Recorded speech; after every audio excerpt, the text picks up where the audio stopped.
नियत पर सवाल उठ रहे हैं। प्रोफेसर सौरभ मालवीय है, ये इतना भला करने के लिए इतने आतुर क्यों दिखाई दे रहे हैं आप मुसलमानों को लेकर? और कहा जा रहा है जबरन कब्जा का जरिया बन गया है वक्फ। कहां कब्जे हो रहे हैं? यहां तो सारे रिकॉर्ड्स डिजिटाइज्ड हैं। आपकी ही सरकार उसकी तस्दीक कर रही है। संदीप जी, यह सरकार संविधान से चलने वाली है और संविधान से चलती है। ये कांग्रेस की सरकार नहीं है कि जो बोल दिया वो कानून हो गया। लेकिन मुस्लिम समाज और हिंदू और मुस्लिम इस दोनों के दायरे में बांट के ऊपर सबके साथ सबका विकास वाला काम हो रहा है, इसलिए उधर उन बयानों का कोई मतलब नहीं है। लेकिन एक दो बातें मैं जरा स्पष्ट कर देना चाहूंगा संदीप जी। पूरा यह विधेयक मुस्लिम समाज के हित में है।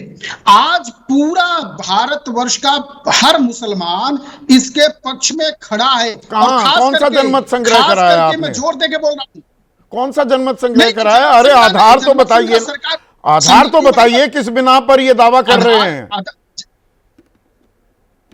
देखिए संदीप जी, लोकतंत्र की खूबसूरती है कि सत्ता में चुने हुए प्रतिनिधि के द्वारा कोई कान में कोई आकाशवाणी हो गई, कोई फुसफुसा कर चला गया, सारे मुसलमान इसके फेवर में है।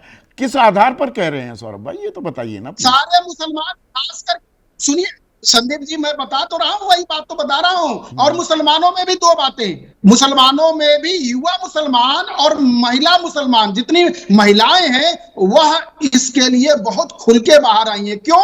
तीन कारण आपको बता देता हूं, और कोई नहीं, आपने समय अंत में दिया है तो दो तीन कारण मैं बता दूं। सबसे पहला, संपत्तियों के सत्यापन और विवाद से मुस्लिम समाज त्रस्त है, परेशान है। और उन जिन लोगों की कब्जा है उस कब्जा से मुक्ति, कितने परिवारों की संपत्तियों के साथ दुर्दशा हुई है, उन परिवारों को जरा पता किया जाए और देखा जाए। एक बात, संपत्तियों का सत्यापन और निस्तारण मुस्लिम समाज के लिए बहुत जरूरी है। दूसरा, महिलाओं की अनदेखी, आप भी जानते हैं, सत्तर कमेटी की भी रिपोर्ट, और सबको पता है कि आज मुस्लिम समाज में महिलाओं की क्या स्थिति है। कल्पना करिए कि मुस्लिम महिलाएं इसकी हिस्सा बनती हैं, इसके निर्णायक भूमिका में आती हैं, तो कहां से कहां न्याय होगा और कितना जबरदस्त होगा। तीसरा, विवादों का निपटारा मुख्य उद्देश्य है। और अंतिम बात, एक चीज और इसमें जोड़ना चाहता हूं संदीप जी, वह है कि ये जो मनमानी शक्तियां हैं ना, मुस्लिम समाज के जो कुछ लोग बैठे हुए हैं और कुछ लोगों की परस्ती पर काम कर रहे हैं, एक प्रकार से मैं ये शब्द तो यूज नहीं करूंगा, लेकिन दबंगई नहीं, मैं वो अंडरलाइन कर रहा हूं, परस्ती शब्द। हाँ, ठीक कह रहे हैं आप। तो इसलिए ये जो दबंगई है, दबंगई उनकी, और जो एक प्रकार से परस्ती और दबंगई। अब एक चीज बताइए, आप तो लखनऊ में रहते हैं, निस्तारण होना चाहिए। ये सुन्नी वक्फ बोर्ड है यूपी का, इसके अध्यक्ष कौन है सौरभ भाई? प्यारा सा नाम है उनका, जफर फारूकी, यही नाम है। 24 साल से अध्यक्ष बने हुए हैं। दुनिया भर के आरोप लगते हैं अवैध कब्जे के। आपकी सरपरस्ती, आपने वो शब्द इस्तेमाल किया, पूरा बेजा इस्तेमाल कर रहे हैं उसका।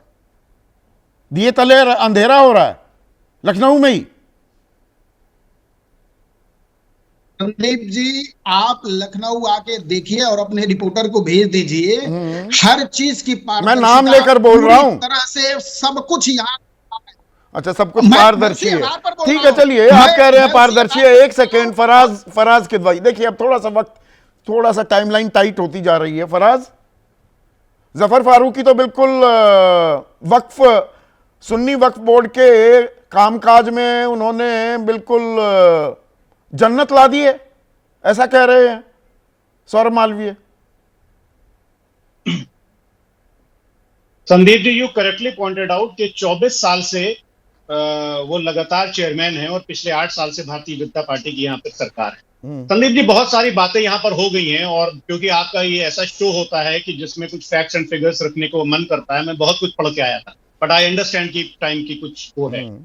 Sandeep ji, Ratilal Panchand Gandhi versus state of Bombay के केस में माननीय सुप्रीम कोर्ट ने, आपको तो पता ही होगा, आपके दर्शकों के लिए बता दूं कि पता है क्या बोला था, कि धार्मिक मैटर्स में the right of management given to religious bodies a fundamental right that no law can take.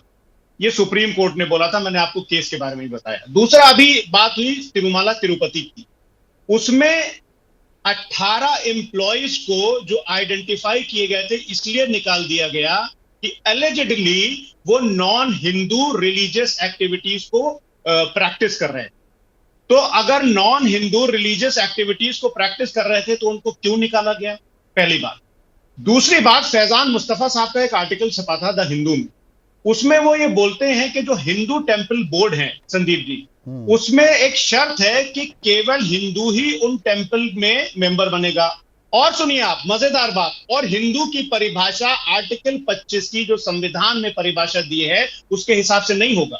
और आर्टिकल 25 में हिंदू की क्या परिभाषा दी गई है कि उसमें सिख भी आएंगे, जैन भी आएंगे, बुद्धिस्ट भी आएंगे। This is the article that has been published in the Hindu. और ये नहीं, आप भी विषयांतर हो रहे हैं क्या फराज भाई? बीच में मैं रोक रहा हूं। देखिए, बदनीयती तो है, कुछ लोगों ने धंधा भी बना रखा वक्फ बोर्ड में। अगर उसमें पारदर्शिता और जवाबदेही तय हो रही है तो दिक्कत क्या है? या जो जैसे वक्फ चल रहा है अभी, वक्फ बोर्ड 32 बोर्ड है, वो बिल्कुल दुरुस्त है। मैं आपको बताना है, दुरुस्त नहीं है, बिल्कुल दुरुस्त नहीं है संदीप। और इस देश में लगभग सारी संस्थाएं ऐसी हैं जो दुरुस्त नहीं है। आज आपको अगर अपने एक छोटे से प्लॉट का बाराबंकी शहर में दाखिल खारिज कराना होगा तो 5,000 रुपए रिश्वत देनी पड़ेगी। तो बंद कर दीजिए तहसीलें संदीप जी, क्या जरूरत है तहसीलों की? या वहां पर कुछ रिफॉर्म्स नहीं लाए जाएंगे? अगर आपको खितौनी पर विरासत करनी होगी तो आपको एमपी एमएलए से नीचे अगर फोन नहीं गया तो आपकी नहीं होगी संदीप। प्रॉब्लम क्या है कि देखिए अभी क्या हो रहा है संदीप जी के वक्फ बोर्ड में जो दो मेन चीजें हैं, बस मैं वो हाईलाइट करूंगा। हाँ, 30 सेकंड फिर I know the pressure of time. जी जी संदीप जी, आज की तारीख में जो वक्फ बोर्ड के जो मेंबर्स हैं उनका जो सिलेक्शन हो रहा है वो थ्रू इलेक्शन हो रहा है संदीप जी। और मैं आपको बताऊं कि वक्फ एक्ट 1995 का जो सब क्लास 4 ऑफ सेक्शन 14 है वो ये कहता है कि जो इलेक्टेड मेंबर्स हैं एग्जिस्टिंग, उनकी संख्या सेलेक्टेड मेंबर से या जो नॉमिनेटेड मेंबर से उससे ज्यादा होनी चाहिए। लेकिन अब क्या सरकार करने जा रही है? सरकार ये करने जा रही है संदीप जी के जो सेक्शन 14 में जो ये अमेंडमेंट कर रहे हैं उसमें साफ साफ लिखा हुआ है कि the board for a state and NCT of Delhi shell consist of not more than 11 members that should be nominated by the central by the तो बहुमत के खेल में भी कुछ खेल किया जा रहा है। ठीक है,